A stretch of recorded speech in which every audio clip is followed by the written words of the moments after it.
ఉన్నత విద్యా సంస్థల్లో ఎస్సీ ఎస్టీ ఓబీసీలకు కులపరమైన వివక్షల నుంచి రక్షణ కల్పించేందుకు యూజీసీ తీసుకొచ్చిన సమాన అవకాశాల ప్రోత్సాహక నియమావళిని సుప్రీంకోర్టు నిలిపేసిన అంశంపై ఒక విశ్లేషణ చేద్దాం. యూనివర్సిటీల్లో వివక్ష ఇంకానా? గుప్పెడు మంది ఉత్తరాది ఆందోళనకారులు చేపట్టే కార్యక్రమాల వల్ల దేశవ్యాప్తంగా వాటి ప్రభావం ప్రతిఫలిస్తున్నది. అంబేద్కర్ ప్రజాస్వామ్య భవనానికి 4 స్తంభాలుగా వర్ణించిన న్యాయ వ్యవస్థ, రాజకీయ రంగం, ఉన్నతాధికార గణం, మీడియా ఇవన్నీ కూడా ఇవాళ ఉత్తరాది ఆధిపత్య కుల వర్గాల ప్రయోజనాలు కాపాడడానికి పనిచేస్తున్నాయి. ఉత్తరప్రదేశ్, మధ్యప్రదేశ్, బీహార్, రాజస్థాన్ రాష్ట్రాల ఆధిపత్య కులాల ప్రయోజనాలే దేశ ప్రయోజనాలుగా భ్రమింపజేస్తున్నారు. ఇది ఇప్పటి భారతీయ జనతా పార్టీ కాలంలోనే కాదు, గతంలో కాంగ్రెస్ హయాంలోనూ అదే విధంగా ఉండింది. ఈ ఆధిపత్యానికి మరో తార్కాణం గత వారం సుప్రీంకోర్టు ఇచ్చిన ఆదేశాలు. యూనివర్సిటీ గ్రాంట్స్ కమిషన్ జారీ చేసిన ఉన్నత విద్యా సంస్థల్లో సమానత్వ ప్రోత్సాహక నియమావళిని సుప్రీంకోర్టు నిలుపుదల చేసింది. అట్లా చేయడం ద్వారా ఎస్సీ ఎస్టీ ఓబీసీ ప్రజలకు అన్యాయం చేసింది. ఈ నియమావళి లోతుల్లోకి వెళితే అనేక భీతిగొల్పే నిజాలు వెలుగులోకి వస్తాయి. 1956లో ఏర్పాటైన యూనివర్సిటీ గ్రాంట్స్ కమిషన్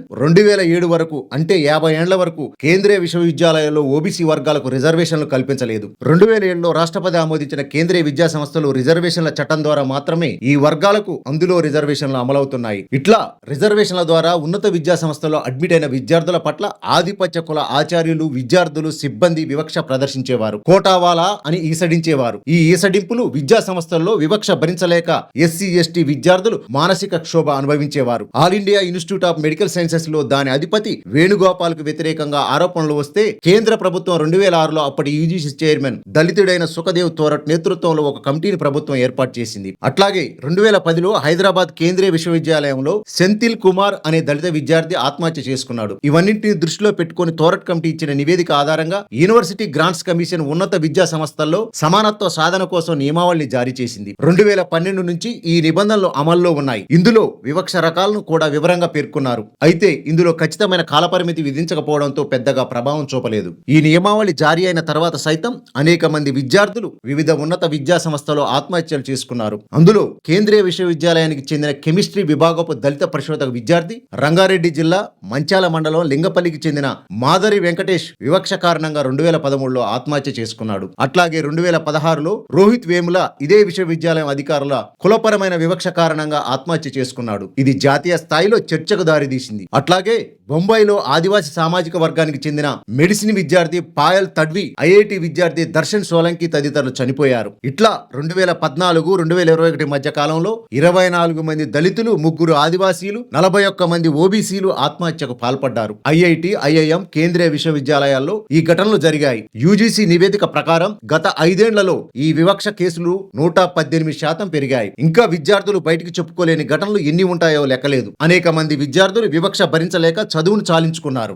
ఇంత ఉన్నత స్థాయికి రావాలంటే విద్యార్థులు చాలా కష్టపడాల్సి వస్తది. అట్లా అత్యంత శ్రమకొర్చి ఉన్నత విద్యా సంస్థలో అడ్మిషన్ పొందిన విద్యార్థుల పట్ల చేరిన మొదటి రోజు నుంచే సర్టిఫికెట్ తీసుకునే వరకు ప్రతి చోట ఎట్లా వివక్ష ఉంటదో సుఖదేవ్ తోరట్ కమిటీ స్పష్టంగా పేర్కొన్నది. ఇట్లా ఆత్మహత్య చేసుకున్న రోహిత్ వేముల, పాయల్ తడ్వీల తల్లులు 2019లో విద్యార్థులకు భరోసా కలిగించేందుకు 2012 నాటి రెగ్యులేషన్స్ ను పకడ్బందీగా అమలు చేయాలని సుప్రీంకోర్టును ఆశ్రయించారు. ప్రధానంగా అబేదా సలీం తడ్వి గట్టిగా పోరాడింది. వారి విన్నపాన్ని పరిశీలించిన అనంతరం తగిన చర్యలు తీసుకోవాలని ప్రస్తుతం చీఫ్ జస్టిస్ గా ఉన్నటువంటి సూర్యకాంత్ శర్మ అప్పుడు జడ్జి ఉజ్జల్ బుయాన్ల బెంచ్ 2019లో సూచనలు చేసింది. ఈ కమిటీ సూచనలు విద్యారంగంపై అధ్యయనం చేసేందుకు దిగ్విజయ్ సింగ్ నేతృత్వంలో ఏర్పాటు చేసిన పార్లమెంటరీ కమిటీ సలహాల మేరకు 2025 డిసెంబర్లో సమానత్వ సాధన నియమావళిని అభిప్రాయ సేకరణ కోసం అందరికీ అందుబాటులోకి తెచ్చారు. అందులో వచ్చిన అభిప్రాయాలను కూడా పరిగణలోకి తీసుకుని 2026 జనవరి 13న కొత్త నియమావళిని యూజీసీ జారీ చేసింది. దీని ప్రకారం విశ్వవిద్యాలయాల్లో సమాన అవకాశాల కమిటీని ఏర్పాటు చేయాలని, సమానత్వ సమితి వివక్షపై నిఘా పెట్టేందుకు విద్యార్థి దళాలను ఏర్పాటు చేయాలని నిర్ణయించారు. వివక్షపై వచ్చిన ఫిర్యాదులపై నిర్ణీత కాల పరిమితిలో విద్యా సంస్థ ఉన్నతాధికారి నేతృత్వంలో కమిటీని ఏర్పాటు చేసి విచారణ చేపట్టాలని, ఈ సమయంలో విద్యార్థి ఐడెంటిటీని గోప్యంగా ఉంచాలని కూడా చెప్పింది. ఎస్సీ ఎస్టీ ఓబీసీ దివ్యాంగులు, మహిళలు, ఆర్థికంగా వెనుకబడిన వారికి ఈ నియమావళి ద్వారా రక్షణ ఉంటుందని పేర్కొన్నారు. అయితే ఈ నియమావళి ఎస్సీ ఎస్టీ ఓబీసీ విద్యార్థులకు కులపరమైన వివక్ష నుంచి రక్షణ కల్పించే పేరిట జనరల్ కేటగిరీ విద్యార్థుల పట్ల వివక్ష చూపెడుతుందని, చట్టాన్ని దుర్వినియోగం చేసేందుకు అవకాశం ఉందని చెబుతూ కొంతమంది ఆధిపత్య కుల విద్యార్థులు లక్నో, ఢిల్లీ తదితర విశ్వవిద్యాలయాల్లో ఆందోళనలు చేపట్టారు. ఈ నేపథ్యంలో కొంతమంది నియమావళిని సవాల్ చేస్తూ సుప్రీంకోర్టును ఆశ్రయించడంతో జస్టిస్ సూర్యకాంత్ శర్మ, జోయమాల బాగ్చీల బెంచ్ దాన్ని నిలుపుదల చేస్తూ రెండో రోజే ఉత్తర్వులు ఇచ్చారు. ఎస్సీ ఎస్టీ ఓబీసీల పట్ల కుల వివక్ష అనే అంశం అస్పష్టంగా ఉన్నది. ఇది దుర్వినియోగం అయ్యేందుకు అవకాశం ఉన్నదంటూ వాటిని అమలు కాకుండా ఆపేసిండ్రు. ఈ విషయంలో యూజీసీ కేంద్ర ప్రభుత్వానికి చిత్తశుద్ధి లేదని అర్థమవుతున్నది. ఈ నియమావళి ఐఐటి, ఐఐఎం, ఎయిమ్స్, అగ్రికల్చర్, న్యాయ విద్యా సంస్థలకు వర్తించబోదు. అందుకే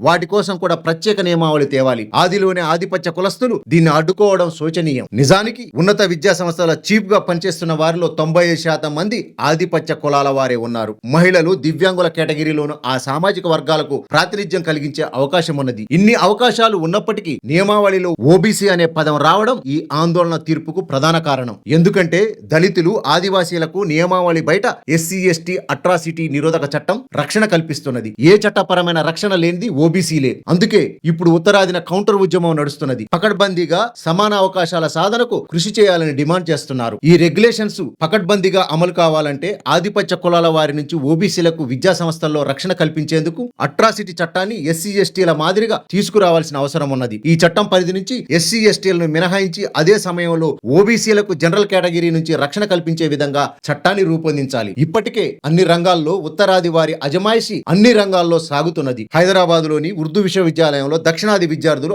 ఆచార్యుల పట్ల వివక్ష కొనసాగుతున్నది. వైస్ ఛాన్సలర్లుగా అక్కడి వారే ఉంటున్నారు. రేపు డీలిమిటేషన్ పేరిట పార్లమెంటుపై గుత్తాధిపత్యం సాధించేందుకు పన్నాగాలు చేస్తున్నారు. జనాభాను నియంత్రించినందుకు దక్షిణ భారత ప్రజలను శిక్షించేలా చట్టాలు చేసే ఆలోచనలో ఉన్నారు. విద్య, ఉద్యోగ రంగాల్లో రిజర్వేషన్లు మొదట అమలు చేసింది దక్షిణాది రాష్ట్రాలు. 1895 నుంచే వెనుకబడిన వర్గాల వారి రక్షణకు మద్రాసు ప్రభుత్వం చర్యలు తీసుకున్నది. అందుకే దక్షిణాదిలో రిజర్వేషన్ల సంఘర్షణ రావడానికి చాలా తక్కువ అవకాశాలున్నాయి. మండల్ కమిషన్ అమలు ఉద్యమం దక్షిణాది రాష్ట్రాల్లో బలంగా సాగింది. ఆధిపత్య కుల మీడియా ఎంత బలంగా మూటలు మోస్తూ చీపుర్లతో రోడ్లు ఊడుస్తూ వాటిని నీచ పనులుగా చూపించాలని ప్రయత్నించినా పెద్దగా విజయం సాధించలేకపోయిండ్రు. అందుకే సెంట్రల్ యూనివర్సిటీ విద్యార్థులు ఈ ఉద్యమంలో తమ వంతుగా క్రియాశీలక పాత్ర పోషిస్తున్నారు. అట్లాగే దక్షిణ భారత బుద్ధిజీవులందరూ ఉత్తరాదిన ఉద్యమాలు చేస్తున్న ఓబీసీ, ఎస్సీ, ఎస్టీ విద్యార్థులకు అండగా నిలవాల్సిన అవసరం ఉన్నది.